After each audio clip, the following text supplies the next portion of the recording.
nekkoon président au Sénégal Macky Sall dana samp ndëndëm ci élection poste secrétaire général des Nations Unies candidature boobu nag du sax Macky Sall moo ko sooge mais Union africaine mooy samp wala moo bëgg a samp candidature président Macky Sall. Mais au-delà de l'Union africaine, les blocs sous-régionaux moo xam CEDEAO moo xam CEMAC moo xam Afrique de l'Est moo xam Afrique australe ñoom ñëpp d'accord nañu pour que l'Union africaine porte candidature président Macky Sall pour mu nekk la candidature ou le candidat de l'Afrique au poste de secrétaire général des Nations Unies boo xam ne ñu ngi ko wala fal ci at bi di ñëw muy 2026. Mais au-delà de l'Afrique, dans les couloirs de l'Union européenne et des informations qui nous remontent, l'Union européenne en tant qu'institution serait très favorable à la candidature de Macky Sall pour le poste de secrétaire général des Nations Unies. Mais au-delà de l'Union européenne, la Russie de Vladimir Poutine aussi voit d'un bon œil la candidature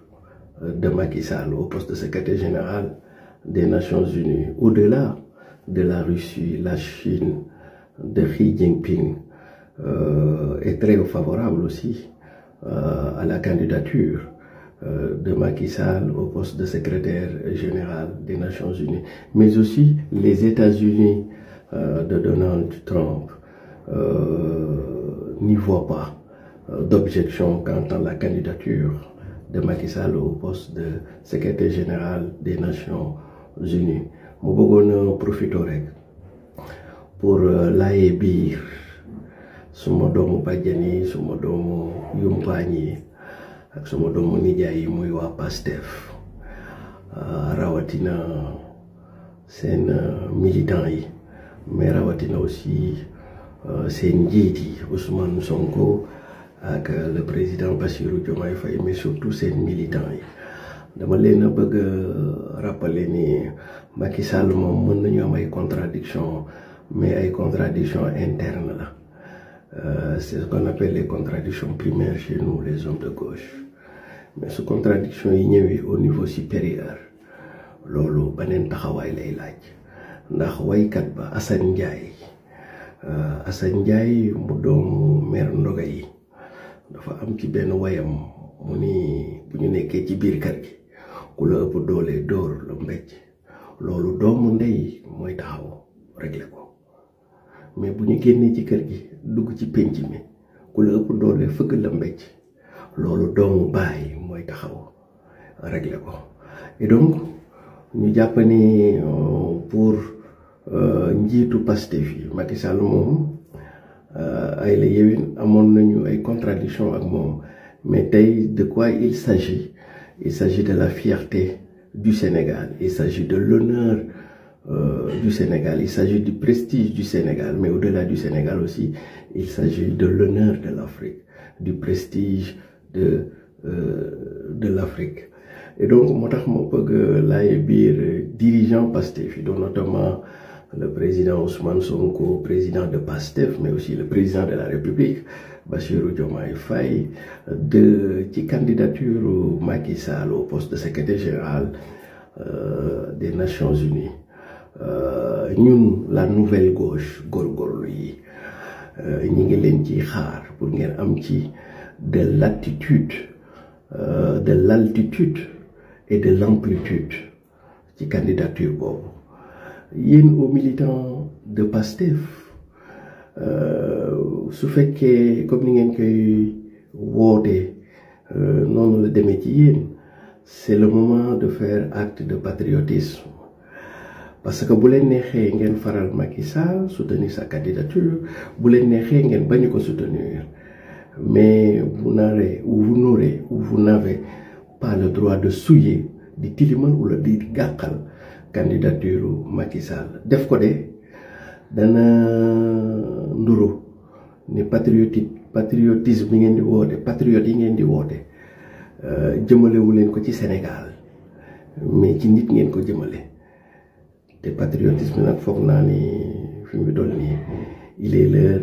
ñun ñëpp ñu taire nos divergences pour faire un seul bloc pour soutenir, à l'instar de la communauté africaine, à l'instar des autres communautés du monde, soutenir la candidature de notre compatriote, le président Macky Sall, parce que la diplomatie sénégalaise en a besoin, la diplomatie africaine en a besoin. En tout cas, c'est un acte de leadership fort. Et donc, sama doomu nijaay yi sama doomu bàjjen yi mooy militant Pastef yi yaakaar naa de ñun la gauche góorgóorlu yi seen patriotisme d'abord ci c'est envers et pour le Sénégal d'abord avant muy nekk patriotisme pour benn nit kon donc ñi ngi ñaan ñëpp si fépp bu fay Sénégal lay nekk di ñaan suñu kilifa diine suñu kilifa aada yi ñu dolli ñaan di ñaan Sénégalais yëpp ñu soutenir s'il le désire la candidature mais en dépit de soutenir la candidature de Macky Sall ñi ngi ñaan Sénégalais yëpp ku ci mënut a wax lu rafet nga noppi ci jërë ngeen jëf. nekkoon président Sénégal Macky Sall dana samp ndëndëm ci élection poste secrétaire général des Nations Unies candidature boobu nag du sax Macky Sall moo ko sooge mais Union africaine mooy samp wala moo bëgg a samp candidature président Macky Sall mais au-delà de l'Union africaine les blocs sous-régionaux moo xam CEDEAO moo xam CEMAC moo xam Afrique de l'Est moo xam Afrique australe ñoom ñëpp d'accord nañu pour que Union africaine porte candidature président Macky Sall pour mu nekk la candidature ou le candidat de l'Afrique au poste de secrétaire général des Nations Unies boo xam ne ñu ngi ko wala fal ci at bi di ñëw muy 2026 mais au-delà de l'Afrique dans les couloirs de l'Union européenne et des informations qui nous remontent l'Union européenne en tant qu'institution serait très favorable à la candidature de Macky Sall pour le poste de secrétaire général des Nations Unies. Mais au-delà de l'Union européenne, la Russie de Vladimir Poutine aussi voit d'un bon œil la candidature de Macky Sall au poste de secrétaire général des Nations Unies. Au-delà de la Russie, la Chine de Xi Jinping est très favorable aussi à la candidature de Macky Sall au poste de secrétaire général des Nations Unies. Mais aussi les États-Unis de Donald Trump n'y voient pas d'objection quant à la candidature de Macky Sall au poste de secrétaire général des Nations Unies. mu bëggoon a profité rek pour laaye biir suma doomu bàjjan yi suma doomu yumpaañ yi ak suma doomu nijaay yi muy waa Pastef rawatina seen militants yi mais rawatina aussi seen njiit yi Ousmane Sonko ak le président Bassirou Diomaye Faye mais surtout seen militants yi dama leen a bëgg rappeler ni Macky Sall moom mën nañu am ay contradictions mais ay contradictions internes la c'est ce qu'on appelle les contradictions primaires chez nous les hommes de gauche mais su contradiction yi ñëwee au niveau supérieur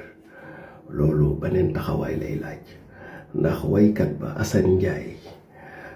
Assane Ndiaye mu doomu mère Ndoga yi dafa am ci benn wayam mu ni bu ñu nekkee ci biir kër gi ku la ëpp doole dóor la mbéj loolu doomu ndey mooy taxaw régler ko mais bu ñu génnee ci kër gi dugg ci pénc mi ku la ëpp doole fëgg la mbéj loolu doomu baay mooy taxaw régler ko et donc ñu jàpp ni pour njiitu Pastef yi Macky Sall moom ay la yewin amoon nañu ay contradiction ak moom mais tey de quoi il s'agit de la fierté du Sénégal, il s'agit de l'honneur du Sénégal, il s'agit du prestige du Sénégal, mais au-delà du Sénégal aussi, il s'agit de l'honneur de l'Afrique, du prestige de l'Afrique. Et donc, moo tax ma bëgg laay biir dirigeant Pastef, dont notamment le président Ousmane Sonko, président de Pastef, mais aussi le président de la République, Bassirou Diomaye Faye, ci candidature Macky Sall au poste de secrétaire général des Nations Unies. Ñun la nouvelle gauche góorgóorlu yi ñi ngi leen ci xaar pour ngeen am ci de l'attitude, de l'altitude et de l'amplitude ci candidature boobu. Yéen aux militants de Pastef su fekkee comme ni ngeen koy woote noonu la demee ci yéen, c'est le moment de faire acte de patriotisme. Parce que bu leen neexee ngeen faral Macky Sall soutenir sa candidature, bu leen neexee ngeen bañ ko soutenir, mais vous n'aurez ou vous n'avez pas le droit de souiller, di tilimal wala di gàkkal candidature Macky Sall. Def ko de dana nduru ni patriotisme bi ngeen di woote, patriote yi ngeen di woote jëmalewu leen ko ci Sénégal, mais ci nit ngeen ko jëmale. te patriotisme nag foog naa ni fi mu toll nii il est l'heure ñun ñëpp ñu taire nos divergences pour faire un seul bloc, pour soutenir, à l'instar de la communauté africaine, à l'instar des autres communautés du monde,